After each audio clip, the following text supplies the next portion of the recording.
edhe pse zgjodha datën e favorshme propozitën, prap u akuzova se po konsultohem dhe po koordinohem dhe po ja bëj qefin Kurtit. Kjo është një pyetje ofenduese që unë jam e bindur ti kur një burri nuk do t'ja kishte bërë, nuk do t'ja kishe bërë. Sepse ti kur një burri nuk i thua po vepron pa vetije. Një pyetje të tillë ja bëni vetëm një gruaje. Të gjitha partitë kanë thënë që nuk janë kundër mërgimtarëve, nuk janë kundër mërgatës. Pra pse ju po paragjykoni që mërgata është vetëm në favor të një partije? Kjo është një pyetje ofenduese që unë jam e bindur ti kur një burri nuk do t'ja kishte bërë, nuk do t'ja kishe bërë. Sepse ti kur një burri nuk i thua po vepron pa vetije. Një pyetje të tillë ja bëni vetëm një gruaje. Uroj fitore nga zemra ekipës sonë që sipas shortit që tani përfundoi sa i përket pjesës së Kosovës, ne do të luajmë kundër Slovakisë shpejti. Jemi të gjithë me ekipin e kombëtarës së Republikës së Kosovës dhe do t'i mbështesim në çdo sfidë përpara. Deri tani ka qenë një arritje historike dhe jam e bindur që edhe tashëtutja do të jetë ashtu. Të nderuar qytetarë të Republikës së Kosovës, sot ju drejtohem lidhur me proceset e fundit dhe zhvillimet e fundit politike në vend. Pas dështimit të djeshëm në Kuvendin e Kosovës, pra për zgjedhjen e qeverisë, kushtetuta kërkon që të shpërndahet Kuvendi dhe vendi të shkojë në zgjedhje. Sot kam pranuar zyrtarisht edhe vendimin e Kuvendit, ku konfirmohet edhe formalisht një gjë e tillë dhe menjëherë kam mbledhur partitë politike për konsultime. Mirë po para se ta nënshkruaj dekretin për shpërndarje të Kuvendit, sot kam bërë përpjekjen e fundit që partitë parlamentare të kthehen edhe sot gjatë ditës një herë në Kuvend dhe të miratojnë së pari zgjatjet buxhetore në mënyrë që as pagat e qytetarëve tanë e as funksionimi i shtetit tonë të mos bllokohen për të kemi buxhet bile deri në fund të marsit 2026. Së dyti, pakon presidenciale prej 5 marrëveshjesh ndërkombëtare në vlerë prej mbi 1 miliard euro, dhe së treti çështje të tjera të rëndësisë së veçantë, siç janë buxheti i kryeqytetit dhe buxhetet të tjera, si dhe buxheti i RTK-s e çështje të tjera për të cilat kam shpresuar për vullnet politik.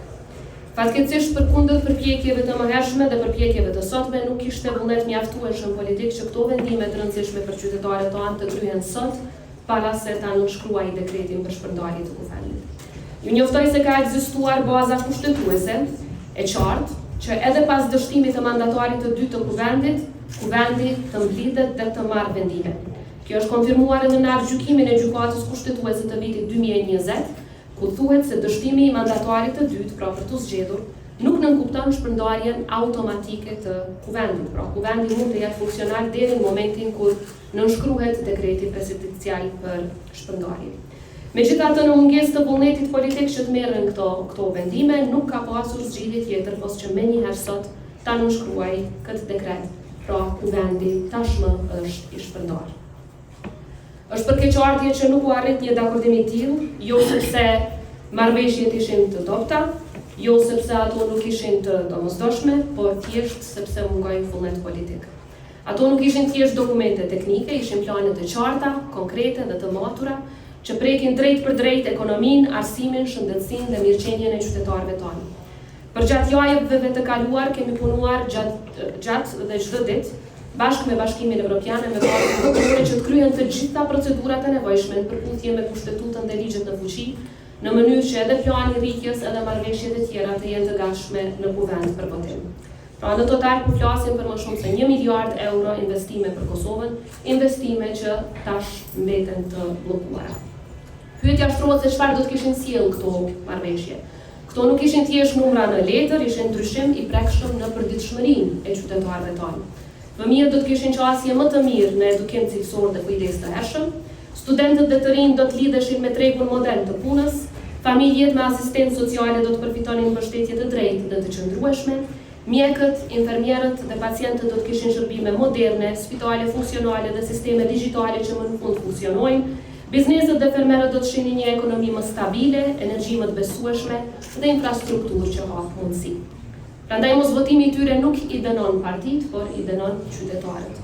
Kur nuk ratifikohen projekte që përmirësojnë jetën e qytetarëve, që në këtë rast ishin iniciuar dhe proceduar nga presidenca, humbësi i parë është qytetari.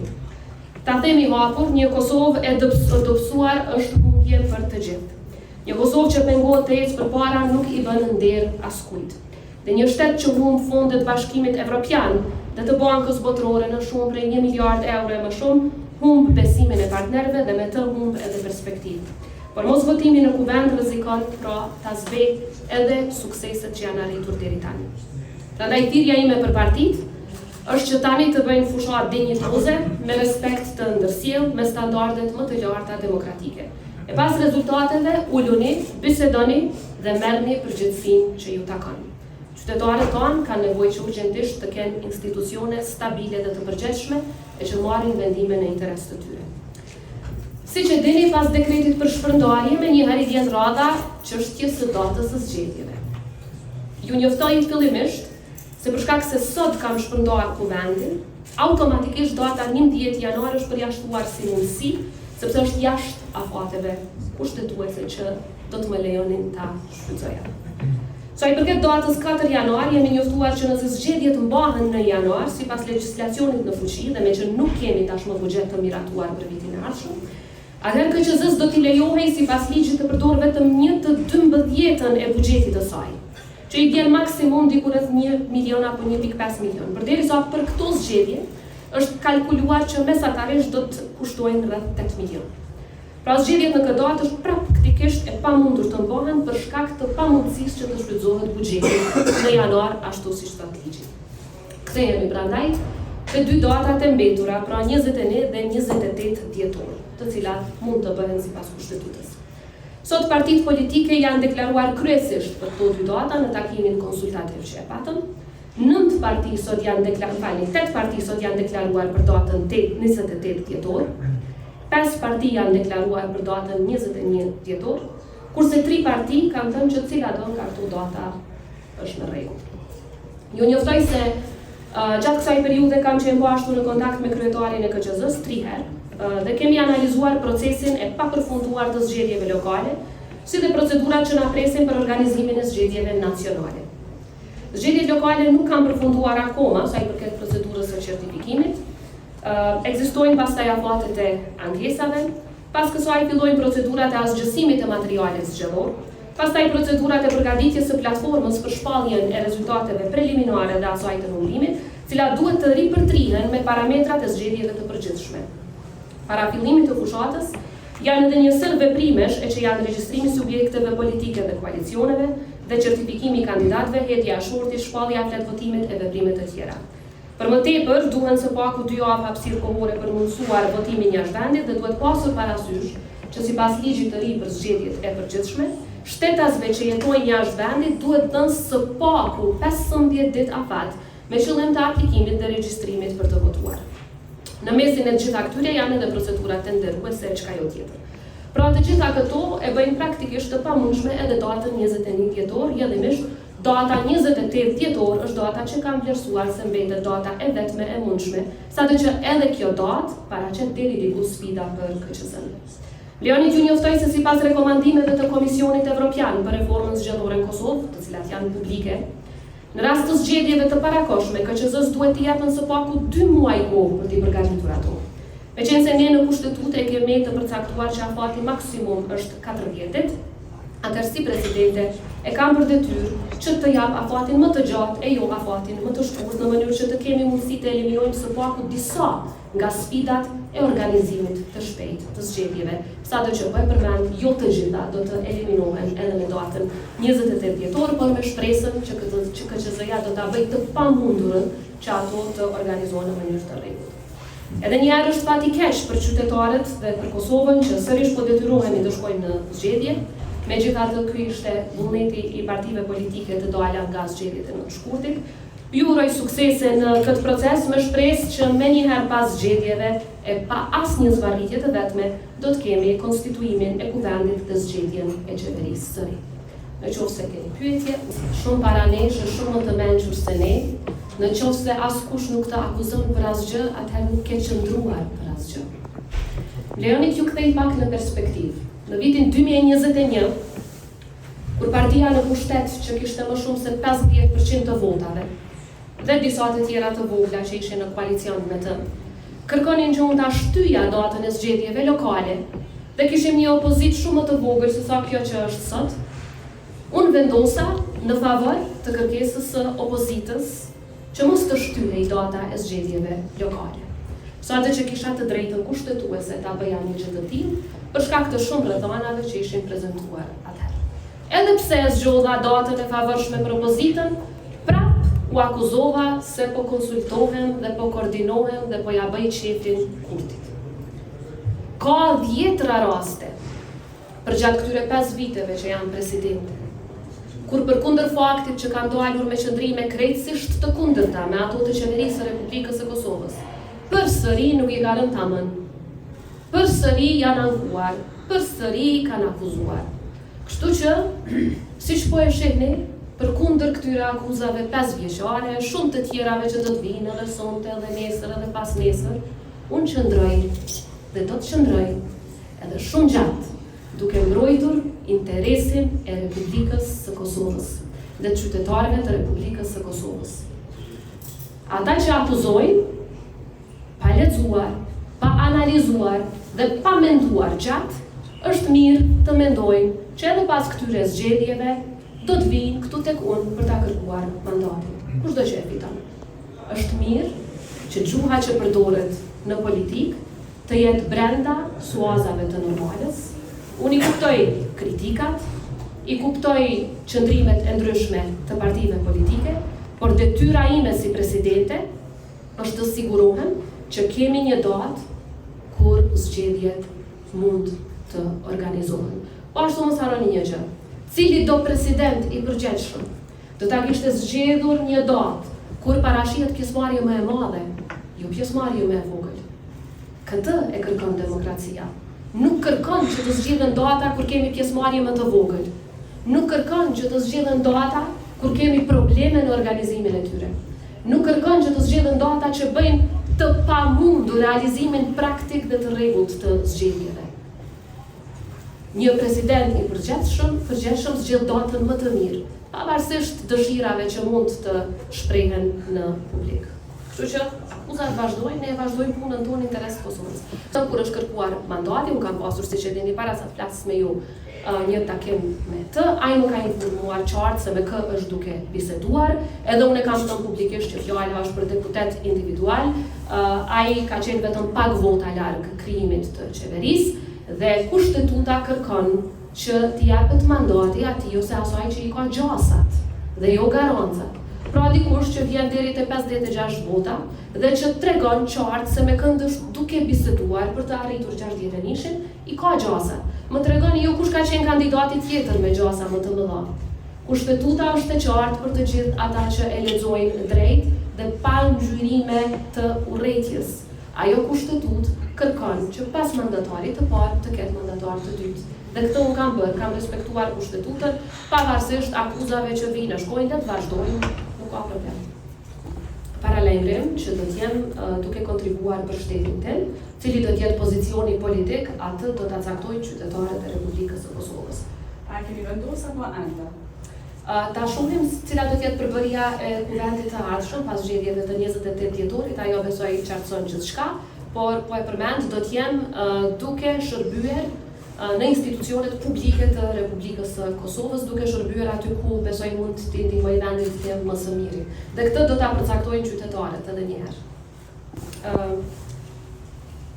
Jo, nuk kemi diskutime, sepse këto diskutime, siç e kam thënë edhe më herët, do të fillojnë vetëm pasi ta kemi një kuvent të ri të konstituar pas zgjedhjeve të datës 28 dhjetor dhe pasi ta kemi qeverinë e re. Vetëm atëherë kanë kuptim në fakt diskutimet për pozicionin e institucionit të presidencës, sepse tani për tani unë nuk e shoh të mundshme që kushdo me këdo të diskutoj, të merret vesh, sepse numrat në kuvend janë të paparashikueshëm.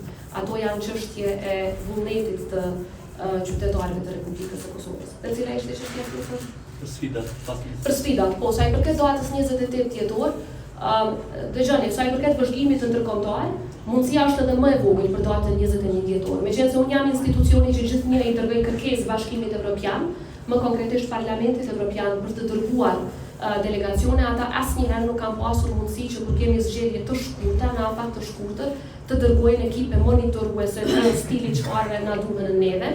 Madje edhe kur ka pasur më shumë se 30 ditë, kur i kemi pasur 40 të plota, ka qenë shumë sfiduese. Pra kushdo që mendon që me datën 21 dhjetor, neve brenda 30 ditësh do të na vinin monitoruesit, e ka shumë gabim. Ne jemi në komunikim me Parlamentin Evropian, do të dërgojmë kërkesa, mirë po kam biseduar edhe me ambasadorët individual të shumë prej ambasadave, jo të gjithë ende, sepse tash do të fillon procedura. Ne nuk donim të paragjykonim rezultatin e djeshëm të seancës, prandaj edhe nuk mund të fillonim gjitha këto sot. Ambasadat këtu do të jenë, nëse nuk është një ambasador, janë zëvendës ambasadorët, ato nuk mbesin të zbrazura. Shpresoj shumë që do të kemi edhe angazhim të shoqërisë civile për datën e zgjedhjeve, në veçantë sa i përket monitorimit në veri. Siç e dini, në disa palë zgjedhjet e fundit nuk ka pas asnjë problem, asnjë keqpërdorim. Dhe të gjitha partitë politike i kanë aty vëzhguesit e vet, komisionerët e vet, ata nuk shkojnë askund. Po ashtu mos harrojmë edhe data 28 është ditë pune, ne qyshat natë do të ditim rezultatet preliminare për partitë politike në kontekstin e kush sa vota i ka marrë dhe kush çfarë përqindje ka. Pastaj janë procedurat e ankesave, data 1 dhe 2, mirë po deri te 1 dhe 2 janari janë 3-4 ditë, por edhe për ato ditë njësoj siç punojmë të gjithë ne, edhe ju si gazetar punoni edhe festave shpeshherë, siç e dim, jam e bindur që edhe personat që numërojnë, ka rregulla sipas të cilave kur janë staf esencial duhet patjetër që të punojnë. Nuk më është shprehur si shqetësim nga ana e KQZ-s që është janë numërimit në data të tilla në asnjë moment. Ata që punësohen për të numëruar pavarësisht se cila është data. Mirë po është me rëndësi që t'ju japim kohë që të përgatiten si duhet. Mos harroni që sikur mos të respektoheshin afatet për qytetarët tonë që janë jashtë vendit. Ata kanë të drejtë kushtetuese të barabartë për gata jonë që të votojnë njësoj sikurse qytetarët, sipas ligjit për zgjedhjet e përgjithshme të miratuara nga po këto parti të gjitha bashkë në vitin 2023. Dhe ata duhet ta kenë të drejtën e garantuar me kushtetut për të votuar. Dhe nëse për shkak të afateve atyre u mohohet, atëherë kjo e bën tërë procesin të kontestueshëm nga aspekti kushtetues, kur i mohohet një grupi qytetarëve për të mos votuar. Prandaj është shumë e rëndësishme që këto afate të zinën, ashtu siç parashet ligji, sepse parashet dhe minimumin e afateve. Prandaj është me rëndësi që brenda këtyre dy datave të zgjedhet njëra që i jap KQZ-s më së shumti mundësi me i eliminu mundësitë dhe pastaj shpresoj që nuk ka shumë procedura të ankesave dhe kemi certifikim sa më parë. E para, kjo është një pyetje ofenduese që unë jam e bindur ti kur një burri nuk do t'ja kishte bërë, nuk do t'ja kishe bërë. Sepse ti kur një burri nuk i thua po vepron pa vetije. Një pyetje të tillë ja bëni vetëm një gruaje. Dua t'i siguroj qytetarët e Republikës së Kosovës që asnjë vendim përgjatë gjithë karrierës sime politike nuk e marr pa vetdije. Pra e ka marrë me vetdije të plot, me besim të plot, që ky vendim është vetëm në interes të Republikës së Kosovës, e para. E dyta, të gjitha partitë kanë thënë që nuk janë kundër mërgjimtarëve, nuk janë kundër mërgatës. Pra pse ju po paragjykoni që mërgata është vetëm në favor të një partije? Dhe e fundit, po tash këto janë zgjedhje të reja, partitë kanë deklaruar që nuk janë kundër pjesëmarrjes së mërgatës, dhe siç e thash, si presidente kam detyrim që të zgjedh një datë kur kemi pjesëmarrje më të madhe, e jo pjesëmarrje më të vogël të qytetarëve me të drejtë vote. Dhe sipas ligjit që e kanë miratuar po këto parti politike, mërgata ka të drejtë të barabartë për votë me të gjithë qytetarët që jetojnë çdo ditë në Kosovë. Kjo është e drejtë e garantuar me ligj, të cilën ja u kanë dhënë të gjitha partitë shqiptare pa dallim. Pra ata kanë të drejtë të votojnë, dhe në qoftë se kanë të drejtë të votojnë e janë në Kosovë në atë datë, janë mëse të mirëseardhur. Se kur mërgata po investon në Kosovë, kur po dërgojnë remitanca në vlerë të buxhetit të Republikës së Kosovës, kur po investojnë në biznese që po krijojnë vende të punës, të gjithë po i dojmë. Rrjedhimisht duhet të i dojmë edhe kur të vinë me i vizitu familjet, edhe datën e zgjedhjeve, unë jam presidente edhe e tyre, dhe do ta mbroj të drejtën e tyre derisa jam në politikë dhe pavarësisht në çfarë pozicioni jam në politikë. Po ju siguroj që vendimet janë veç me vetdije, asnjëherë pa vetdije. Shumë njerëzit rinë në shtëpi për këto festat e vitit të ri, sa që dalin jashtë vendit, Mirë po ne nuk kemi shifra të tilla nga asnjë institucion. Më shumë kemi ardhje se sa shkuarje. Dhe tash nëse flasim për liberalizim të vizave dhe do ata 21 dhjetor është vikend, kështu që edhe ato ka pas mundësi. Por siç e thash, më shumë ka mundësi që të kemi pjesëmarrje më të lartë të gjithë qytetarëve me të drejtë vote, me datën 28 dhjetor, edhe pse kjo s'është e garantuar, sepse ne nuk mund të paragjykojmë se sa qytetarë do të dalin, sa do të abstenojnë, sa do të shfrytëzojnë të drejtë, ju e keni pa. Nganjëherë kemi dalje më të lartë, nganjëherë kemi pak më të ulët, kjo është çështje e vullnetit të tyre të lirë, pra këto për momentin janë kryesisht paragjykime, mirë po nuk mund ta eliminoj një datë veç pse vjen mërgata. Sepse ata e para kanë të drejtën kushtetuese e ligjore të marrin pjesë në votim dhe e dyta kontribojnë edhe në zhvillimin ekonomik të Republikës së Kosovës edhe në ecjen tonë përpara. Mos flasim për kontributin historik, kështu që si presidente asnjëherë nuk do doja që tua mohoja këtë drejtë që ata dëshirojnë ta shfrytëzojnë. Por shumica dërmuese këtu janë qytetarë që jetojnë çdo ditë në Kosovë. Ata janë shumica dërmuese që votojnë në Kosovë. Sa i përket vonesave shtesë, në fund të fundit për proceset që do të vinë pas zgjedhjeve të dhjetorit. Me vetë faktin që zgjedhjet mbahen në dhjetor, cila do që do të ishte data e dhjetorit. Ne do të shkojmë deri diku në fund të shkurtit me procedurat konstituimit. Shpresa ime vetme është që meqense ka një mundësi që të shfrytëzohet buxheti për janar dhe shkurt, që s'paku mos të kemi vonesa për te i shkurtit, që në fund të shkurtit mos e largu kuvendit të miratoj buxhetin e ri dhe mos të mbeten qytetarët tonë pa paga, mos të mbeten spitalet tona pa barna, mos të mbeten gjitha institucionet funksionale. Shteti nuk ka të drejtë ta bëjë asnjë pagesë në ato momente. Rrjedhimisht është me rëndësi, por përderisa zgjedhjet mbahen në dhjetor dhe ky ka qenë vullnet i partive politike, unë kam shpresuar që mos ta bëjnë. Rrjedhimisht edhe çështja e mandatarit të dytë, për të cilin se harrova ta them më herët, kur nuk kam deklaruar që më ka dhënë garanca. Përkundrazi, jam përgjigjur në njërin prej pyetjeve, a keni garanca? Kam thënë nuk kërkohen garanca me kushtetutën, kërkohen gjasa. Pra ky është dallim shumë i madh edhe kushtetues edhe ligjor dhe kushtetuta thotë pas mandatarit të dytë, në qoftë të parë nëse dështon kemi mandatarin e dytë, kam respektuar kushtetutën ashtu siç do duhej të bënte një president dhe dëgjoni, e kanë vonuar krejt këtë proces 9 muaj, mos të ankohen shumë për 2 javë që presidentja ka respektuar kushtetutën. I kanë zgjedhjet në dhjetor, le të dalin të gjithë para qytetarëve të Republikës së Kosovës, i kemi qytetarët e mençur, gjithnjë din të marrin vendime të mençura, e din ku ta hedhin fajin, ku ta bëjnë vlerësimin, unë kam besim të plotë në ta. Ju them sinqerisht me qenë se kam qenë në takim deri vonë dhe pas takimit me parti politike kam pasur edhe takime të tjera, më duhet fillimisht i marr të gjitha detajet e këtyre zhvillimeve dhe pastaj do të kem mundësi që të prononcohem lidhur me këtë çështje. Nuk e di për cilën mos ftesë keni fjalën, po megjithatë është e parancishme ajo çështje tani më, sa i përket mandatit të dytë, siç e dini nuk mjafton interesimi, se ka shumë njerëz që janë të interesuar në Kosovë të bëhen president. Duhet të bëhen votat. Dhe kjo nuk nënkupton vetëm 61 vota për, por nënkupton edhe 80 vota në kuti. Dhe kjo do të varet tërësisht edhe nga përbërja e kuvendit të ardhshëm. Unë nuk mund për momentin t'ju jap një përgjigje fikse, sepse do të pres rezultatet e kuvendit të dalë nga zgjedhjet e 28 dhjetorit, dhe vetëm atëherë ne do ta shohim se cili është disponimi i partive politike, cili është interesi më i madh i Republikës Kosovës në atë moment. Rëndësishme është që unë do të mbese angazhuar në institucionet publike të Republikës së Kosovës, do t'jap kontribut për aq sa mundem dhe do t'i kthehem qytetarëve. Le të jenë ata që vendosin për të ardhur time politike. Qytetarëve do t'ju kthy me një subjekt ose me një listë. E gjejmë në rrugën përpara, nuk është tash momenti që ta bëjmë politike. Ne me njëherë pas kërkesës së sindikatës, unë i kanë dërguar kërkesë të gjithë deputetëve të Republikës së Kosovës, sepse ka qenë komplet në vullnetin e tyre, që me njëherë ta formojnë komisionin për buxhet, e cila sipas analizave tona ligjore ka qenë mënyra e vetme dhe më e lehta në fakt për të siguruar që buxheti për RTK-n të mund të shfrytëzohet. Fatkeqësisht ju e patë edhe dje, përkundër faktit që kjo kërkesë e imja u vendos në agjendën e seancës kuvendit të Kosovës, as nuk u trajtua për shkak të kërkesës së punimit.